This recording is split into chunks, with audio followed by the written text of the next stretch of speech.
ഛത്തീസ്ഗഡിലെ കോൺഗ്രസ് നേതാവ് രാധിക കേര പാർട്ടി അംഗത്വം രാജിവെച്ചു. കോൺഗ്രസ് നാഷണൽ മീഡിയ കോർഡിനേറ്ററാണ്. ഛത്തീസ്ഗഡിലെ നേതാക്കളുമായുള്ള തർക്കത്തെ തുടർന്നാണ് രാജി. വിവരങ്ങളുമായി ജിൽബിയുണ്ട്. ജിൽബി, വിശദാംശങ്ങൾ.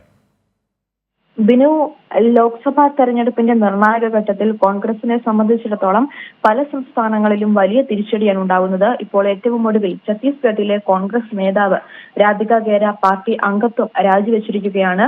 കോൺഗ്രസിന്റെ നാഷണൽ മീഡിയ കോർഡിനേറ്ററായി വർക്ക് ചെയ്യുന്ന നേതാവാണ് രാധിക കേര. ഛത്തീസ്ഗഡിലെ നേതാക്കളുമായുള്ള തർക്കത്തെ തുടർന്നാണ് ഇപ്പോൾ ഇത്തരത്തിലൊരു രാജി എന്നാണ് കത്തിൽ ചൂണ്ടിക്കാട്ടിയിരിക്കുന്നത്. അതായത് പാർട്ടിയെ വിമർശിച്ചുകൊണ്ടാണ് ഇത്തരത്തിൽ ഇപ്പോൾ രാധിക കേര ഈ രാജി കത്തിൽ പറയുന്നത്. സ്ത്രീകൾക്ക് പാർട്ടിയിൽ ബഹുമാനം ലഭിക്കുന്നില്ല എന്നുള്ള ഒരു ആരോപണം കൂടി ഉയർത്തുന്നുണ്ട്.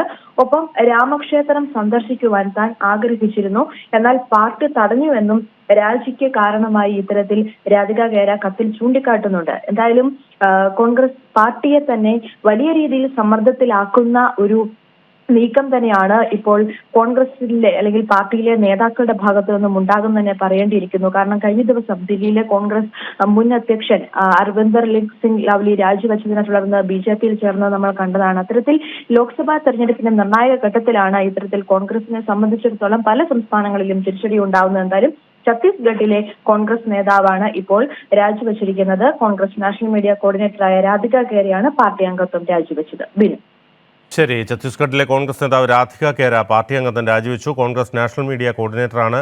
ഛത്തീസ്ഗഡിലെ നേതാക്കളുമായുള്ള തർക്കത്തെ തുടർന്നാണ് രാജി. വിവരങ്ങളാണ് ജിൽബി നൽകിയത്.